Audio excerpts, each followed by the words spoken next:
Afternoon, everybody, and thank you very much, Liz Baxter from APSAD, who's organised our communications today.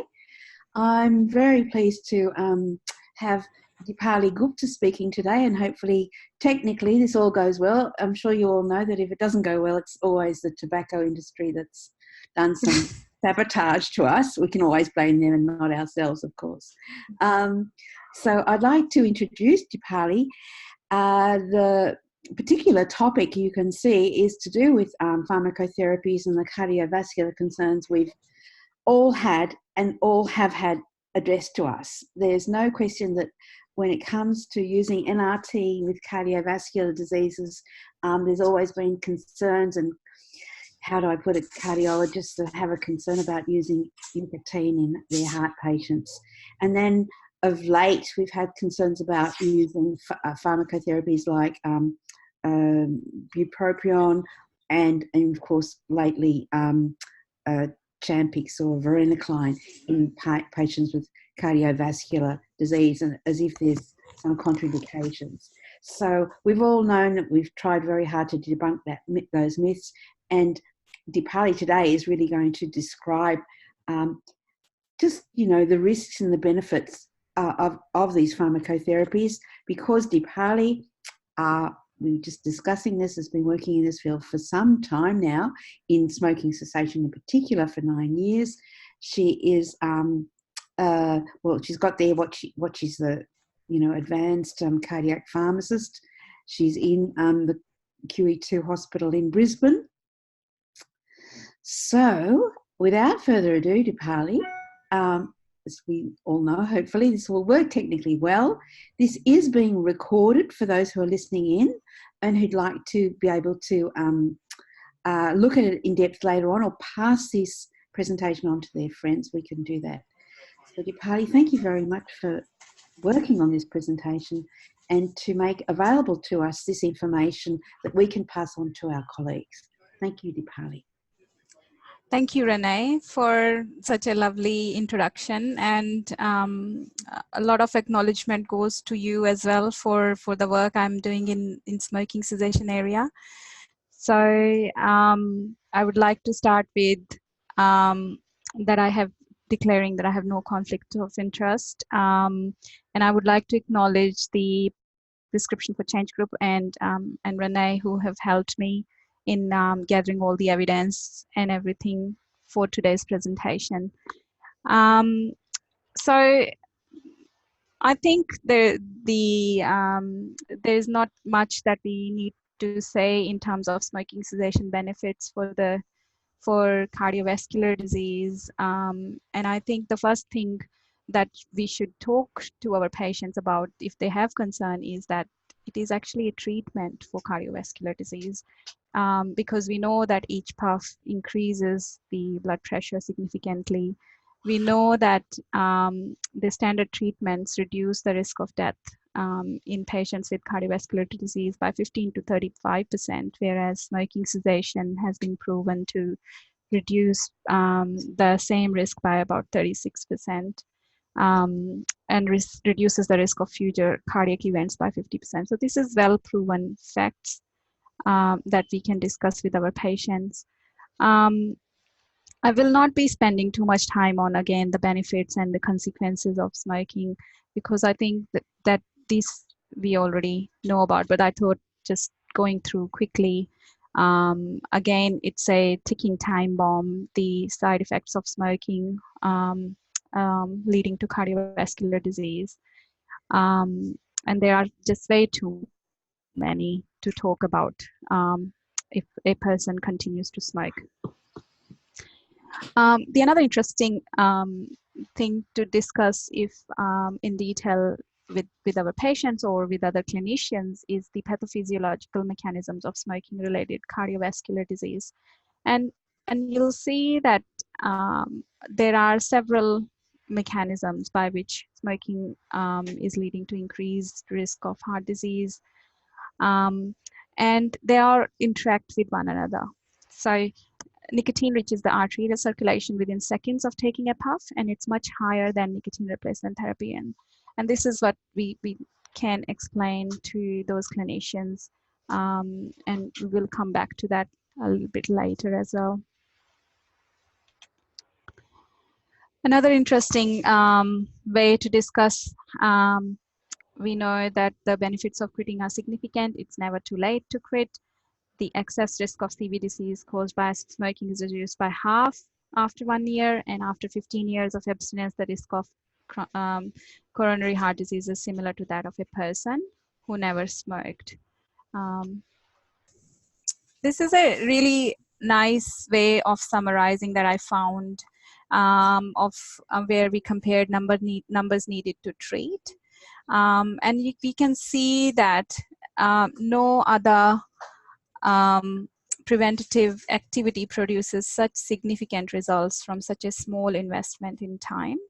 Smoking cessation, like we discussed before, it reduces the risk of death by 36%, and future cardiac events by 50%.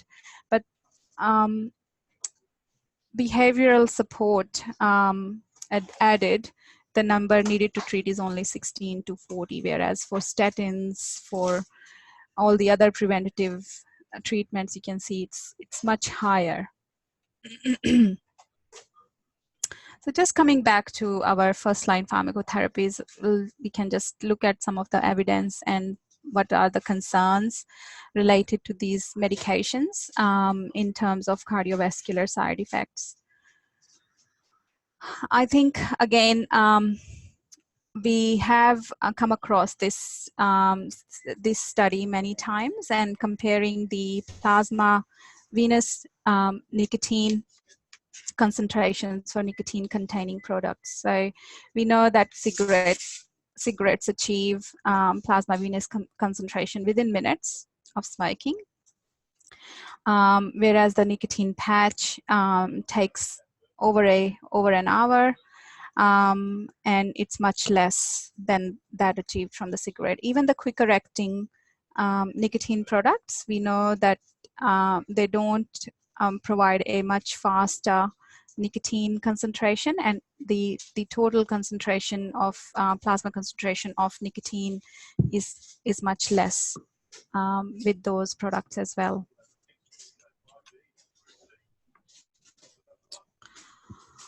So this is a study that I came across which measured the effect of nicotine replacement therapy on myocardial ischemia in patients with coronary artery disease, because often there is this concern that, well, can nicotine replacement therapy be given to patients who have had MI or who have had past coronary artery disease? This is a prospective study using exercise stress tests to assess serial changes in the total and ischemic myocardial perfusion defect size at baseline while patients were smoking and during treatment with using 14 and 21 milligram nicotine patches. The entry criteria required was that the patient smoked more than 1 pack of cigarettes per day, and they had known coronary artery disease. Had myocardial ischemia, more than 5% reversible perfusion defect on the SPECT tomography. All patients performed symptom-limited treadmill exercise. The results showed a significant reduction in the total perfusion defect size, which was observed from the baseline to treatment with 14 milligram and 21 milligram patches. This reduction occurred despite an increase in the treadmill exercise duration and higher serum nicotine levels, which was quite surprising because it's something different to what we have seen in the previous studies, but perhaps because patients were still smoking while using these patches.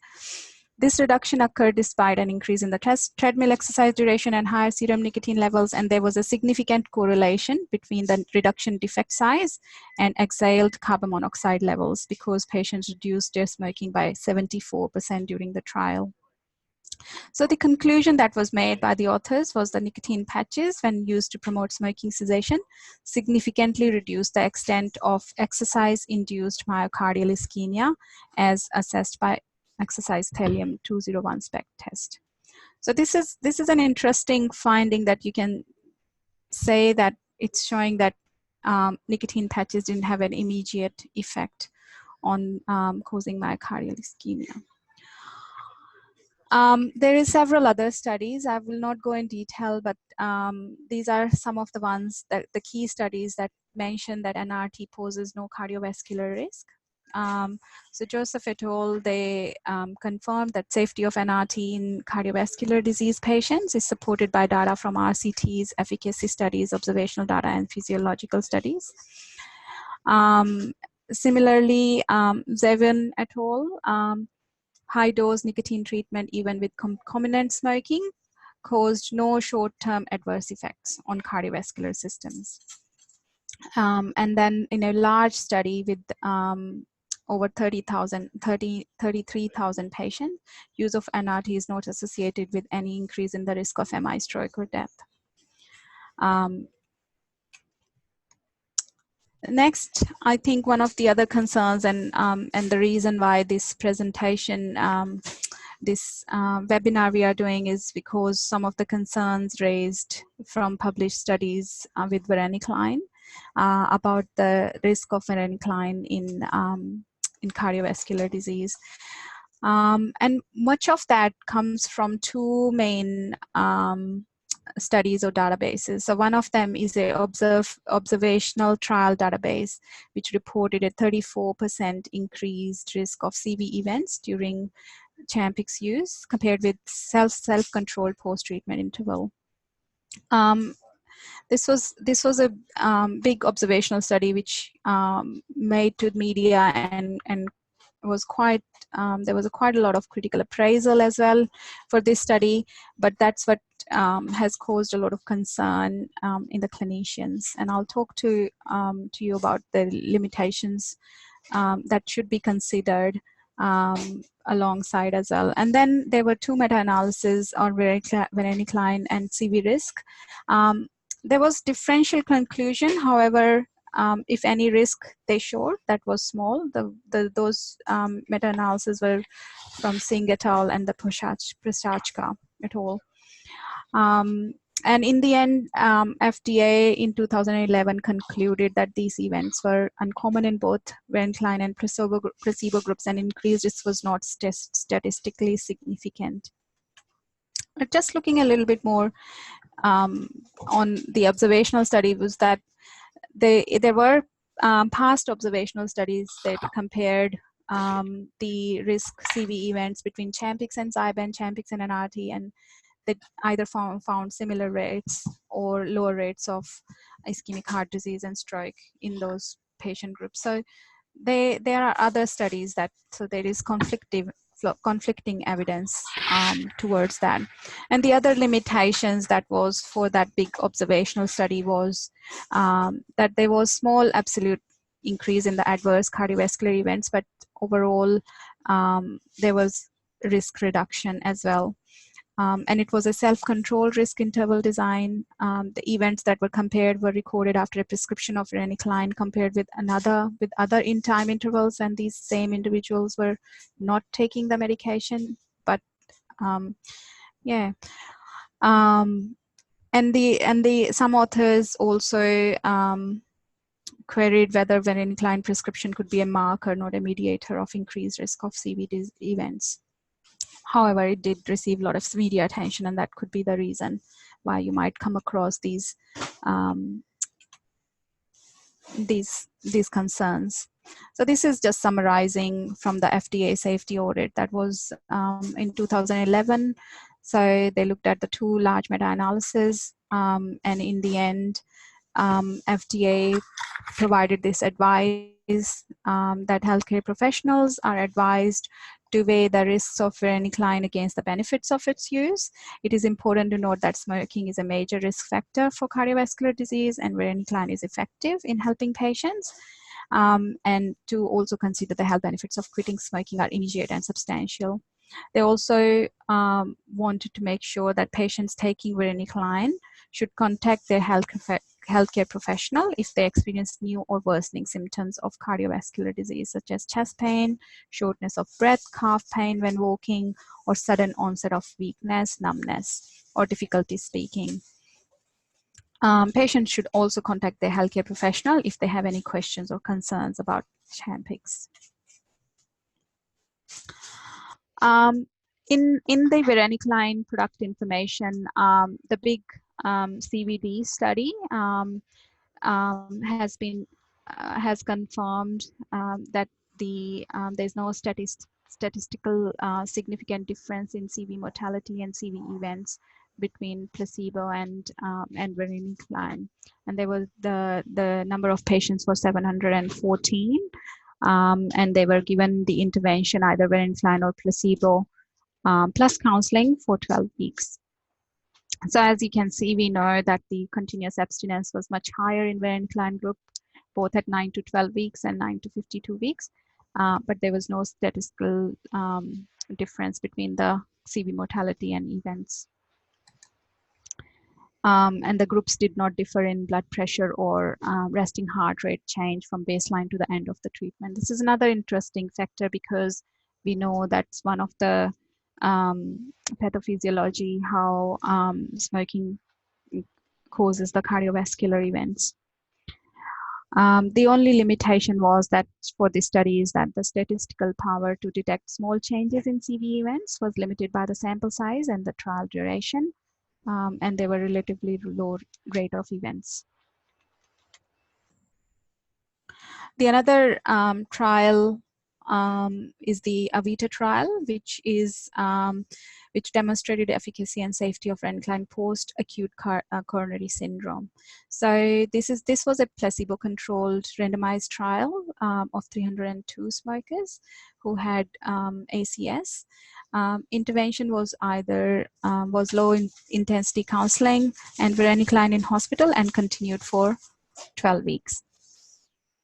The in terms of adverse effects, user of varenicline or placebo had similar rates of serious adverse events and major adverse cardiovascular events. So again, this was another trial that proved the cardiovascular safety of varenicline. Coming on to Zyban or bupropion in patients with cardiovascular disease, one of the biggest trial that I came across was the Tonsed et al. This was a study of 629 patients with stable documented cardiovascular disease other than hypertension alone and diagnosed for more than 3 months. They were randomized to 7 weeks of bupropion or placebo and monitored over 52 weeks for the whole year. It was a multi-site trial funded by GSK, and the outcomes were that more than twice as many smokers with CVD had quit smoking at 1 year with bupropion compared with placebo. The safety profile was similar to that of the previously observed in general population. They didn't find any significant difference in any of the cardiovascular events. The other study that we all know is the extension of the EAGLE study, which came out in 2018. This was the big study with 11,186 smokers who were randomized to receive 12 weeks of pharmacotherapy in 3 arms and placebo. The result of this study also proved that none of the pharmacotherapies was associated with any major adverse CV events or hospitalization for 1 year following the pharmacotherapy compared to placebo. So this was an extension of the EAGLES trial that which they looked at the data afterwards. The only limitation of this study when you are looking at patients with cardiovascular disease is that they excluded anyone who had any cardiovascular event in the within the 2 months prior to the study. So they were stable cardiovascular disease patients. Okay, so I'm just gonna move on to some general statements and just some general advice that I have come across in terms of smoking cessation in in cardiac patients. So one of the ones that I come across, sorry, just check I've not skipped anything. So one of the ones is we know that relapse is one of the common issues that we often come across, and Darwood et al., they evaluated outcomes from the prospective registry evaluating the outcomes after myocardial infarction events and recovery. It was called the Premier trial, and they found that most patients returned to smoking within 6 months following myocardial infarction hospitalization, even if they stopped smoking. They also found that patients are more likely to stay smoke-free if the hospital has a cessation program, if the patient referred for a cardiac rehab, and if they had less depressive symptoms during hospitalization. So we know that these cessation programs and cardiac rehab have a big role to play in continuing smoking cessation or preventing relapse in our patients. So the fundamental principle is been used as the Otama model of smoking cessation, as well is to treat smoking in exactly the same way that you would manage any other cardiovascular disease risk factor, really. In patients who are hospitalized with cardiovascular disease, so there is the meta-analysis of 11 RCTs done by Aziz, and they have found that intervention has more impact, more quit rates than the usual care. Patients are more likely to quit if the treatment is provided on longer interventions, 6+ interactions. It has greater duration and intensity, and concurrent use of NRT or bupropion. So basically, behavioral smoking cessation interventions initiated during hospitalization result in a significantly higher quit rate compared to usual smoking cessation advice.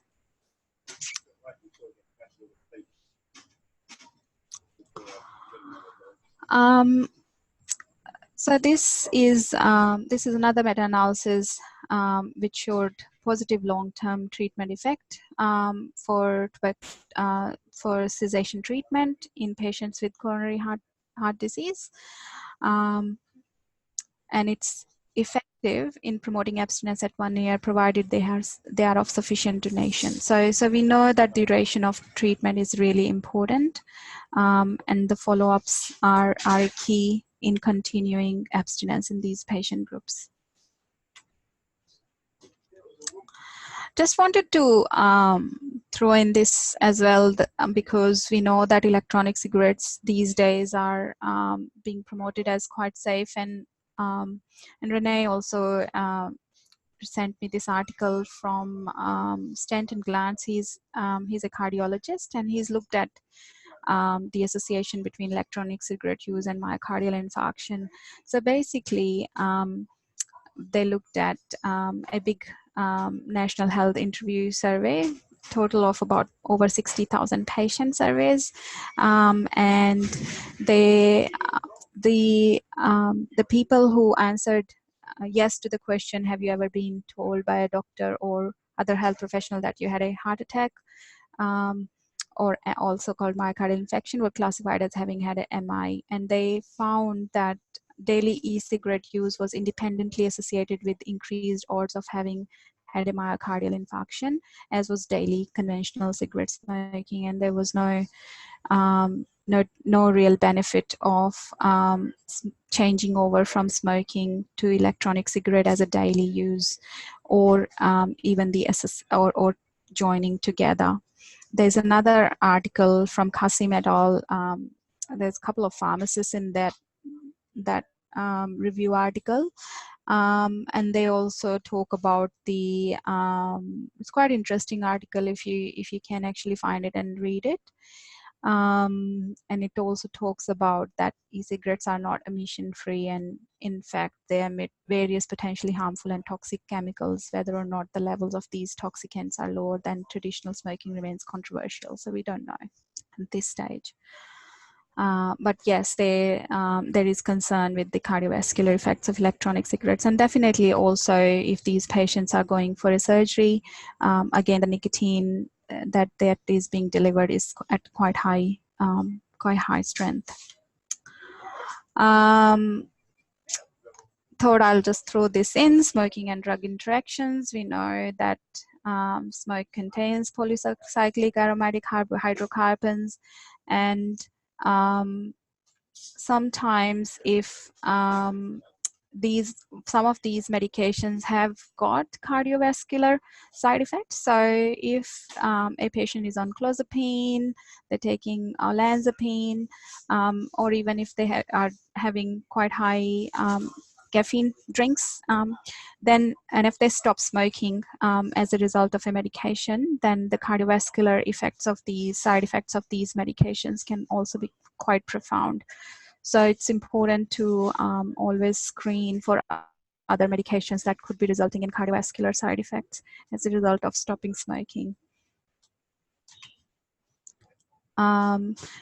The other concern that often clinicians have is the concern of weight gain. So we know that 1 in 5 might even lose weight.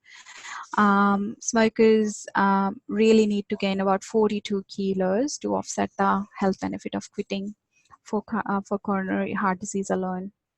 And the weight gain is not as much as as it's often thought. Its average weight gain is about 2.6 kilograms over 5 years. So I'm just going to conclude with these key messages, and then I think we spend the rest of the time having a discussion, open discussion, and I'll see if Renee has to add anything else. But just some simple messages. We know that nicotine addiction is a complex chronic disease, which is prone to relapses. Dispel myths with sufficient education, ongoing review. Prolonged smoking cessation interventions are effective in promoting abstinence at 1 year in coronary heart disease. In general population, the benefit of improved cardiovascular health from pharmacotherapy-assisted smoking cessation exceeds any risk of medication-induced CV harm. In unstable cardiovascular disease, most of the medications not studied in patients with unstable disease, so those who had a cardiovascular event less than 2 months. So clinicians should weigh risks against the benefit of using smoking cessation therapies. I know locally here, our cardiologists like to use nicotine replacement therapy in patients who have presented with MI and they are current smokers, as opposed to letting them go outside for smoke. Even if they are waiting for stents. They might withhold the nicotine patch or nicotine gum on the day of the procedure, but they like to continue that before and after.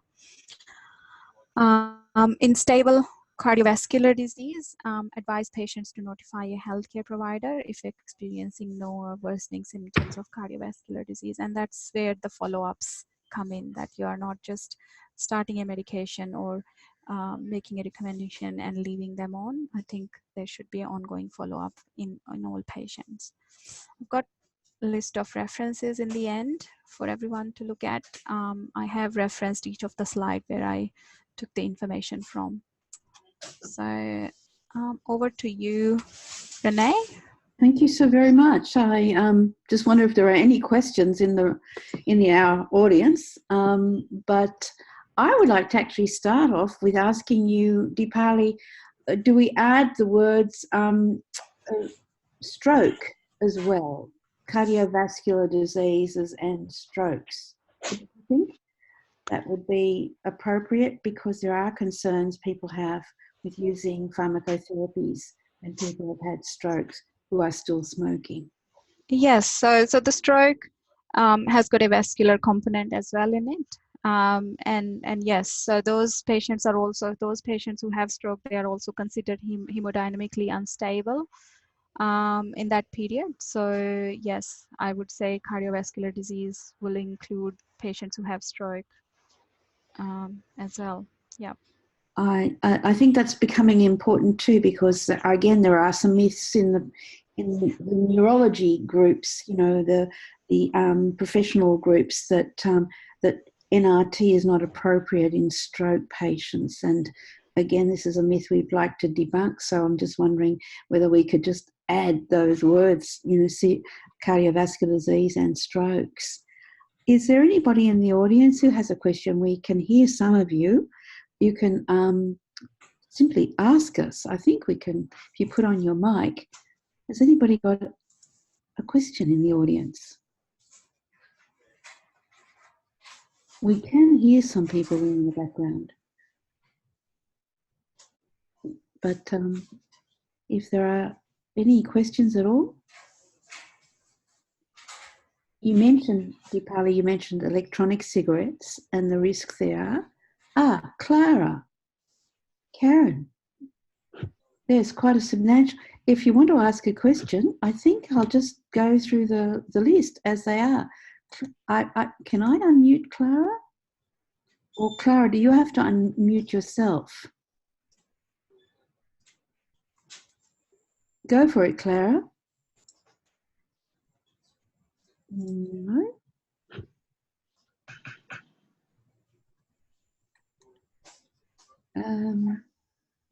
I'm not sure. I can see that Karen is unmuted at the moment. Yes. Karen, have you got a question? No, not at this moment. Thank you.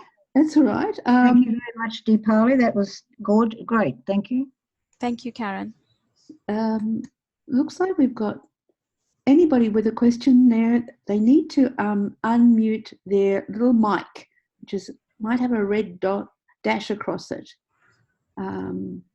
It's Karen here. Again, if I may, I had a question for the last webinar about the need for 3 to 4 or 5 patches. And with the guideline of 1 patch and a few gums, etc., and the PBS restriction, one script a year for 1 patch, box of 28 and 2 repeats, how are we ever going to stop smokers if you give them 1 patch and the average need is 3 to 4 to 5 patches? How do we overcome that? It's good to repeat that wherever you go, Karen, because it's difficult to, there are so, our view is that not every patient needs that amount.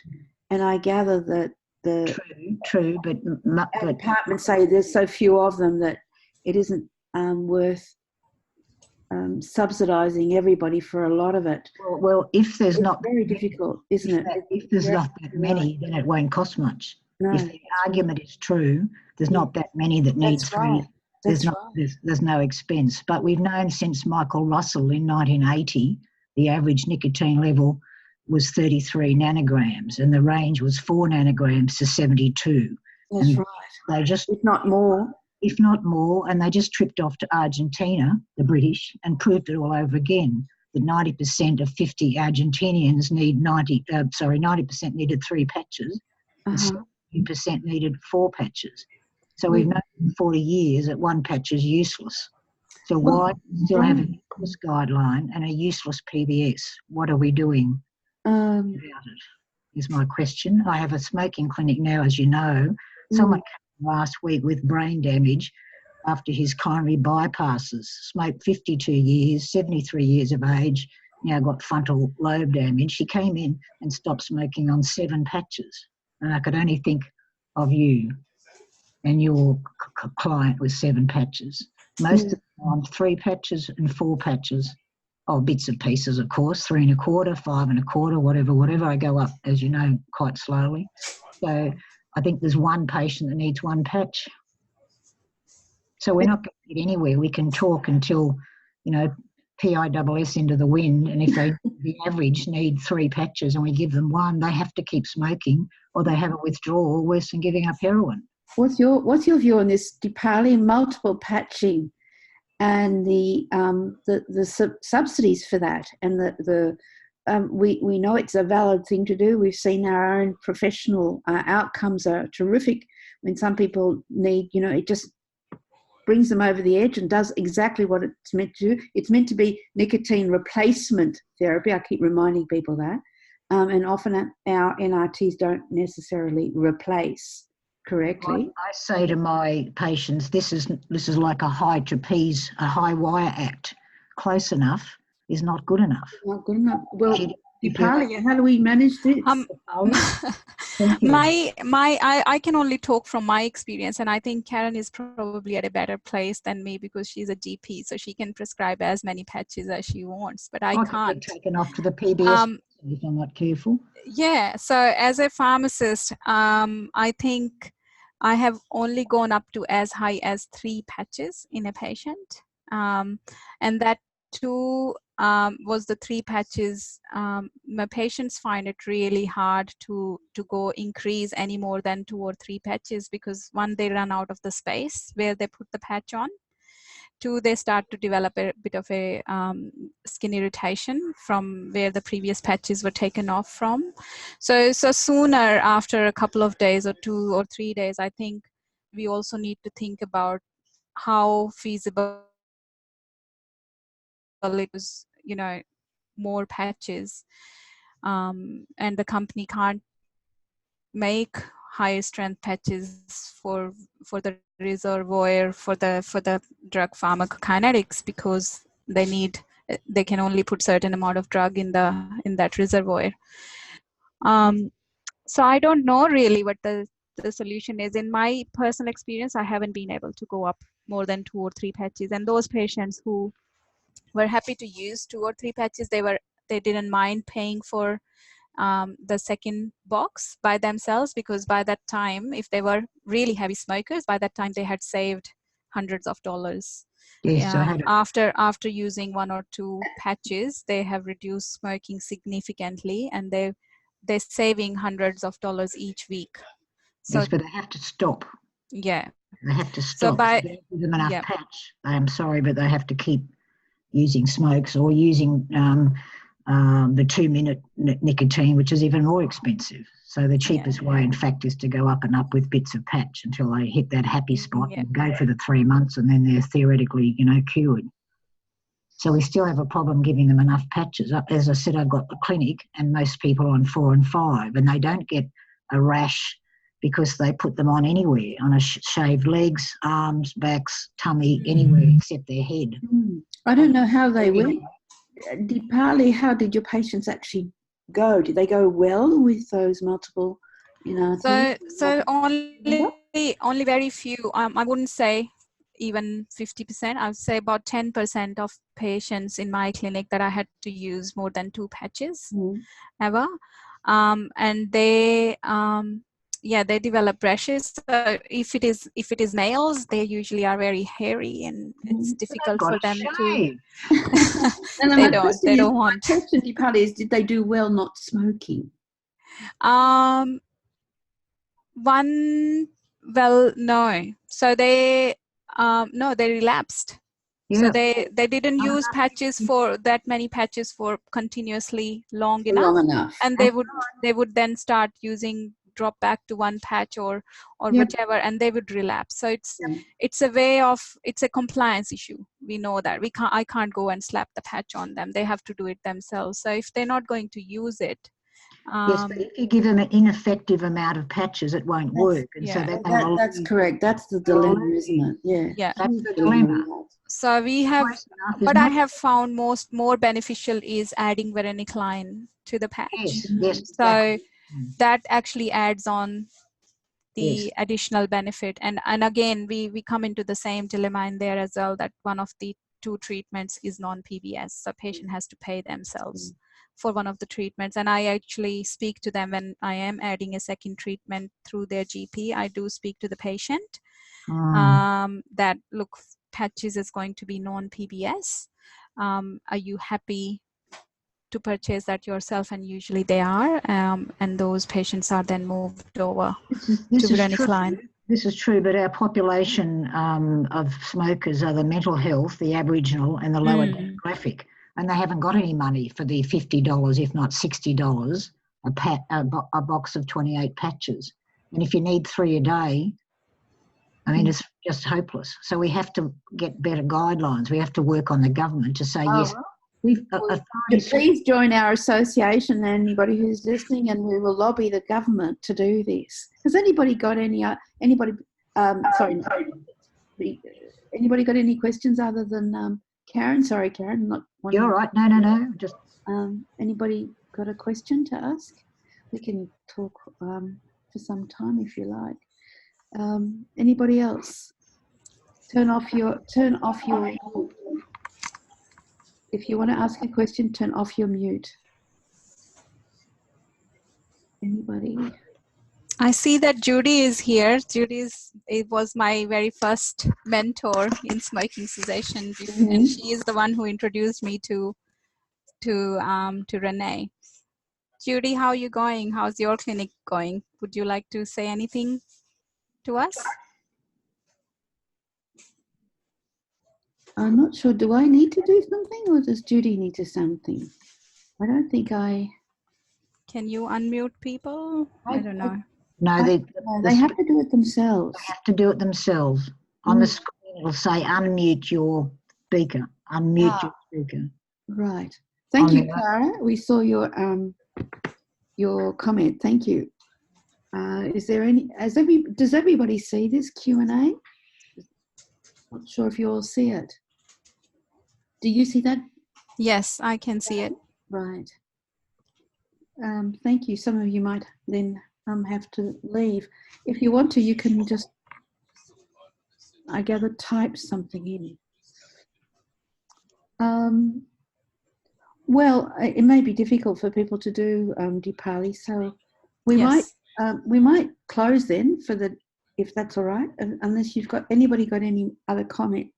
I would just like to announce that next August, our webinar on the 27th of August, the presentation is going to be by Gillian Gould and her PhD student Ratika Kumar on smoking cessation. I'm sure you know Gillian's work in pregnancy, but really to do more with, I understand, harm reduction strategies and smoking cessation in pregnancy. Where to now? So that's going to be a very interesting, I hope, presentation. By the way, anybody who's listening in and you feel that there are topics you'd like to cover or presentations you'd like to do yourselves, research you've done yourself, or, as I said, in particular, anything that's of interest to you, please let us know. I'm always keen on having interesting and movers and shakers and people like Deepali, who's a champion, as they say.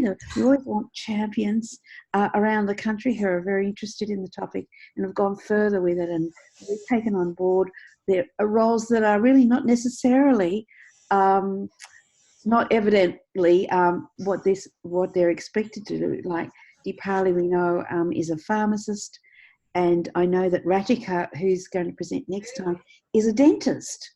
So it's interesting to see health workers not necessarily always in smoking cessation, coming from respiratory medicine or coming from cardiovascular treatments, interested in this. And I'm so really grateful to see, along with Lynn Boucher, I'm sure you all know, he's a pharmacist, some champions in working in pharmacy, because after all, everybody knows the pharmacists are the first port of call for smoking cessation advice.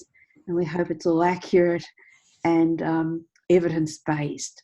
So we might leave it there and see you all next time. Thank you again, Deepali, for a wonderful presentation. And keep in mind, everybody, this has been recorded, so you're welcome to keep the record, show it to your colleagues, and have a look again if needs be, and let us know if there's anything of particular concern or interest that you'd like us to cover. So thank you, everybody. And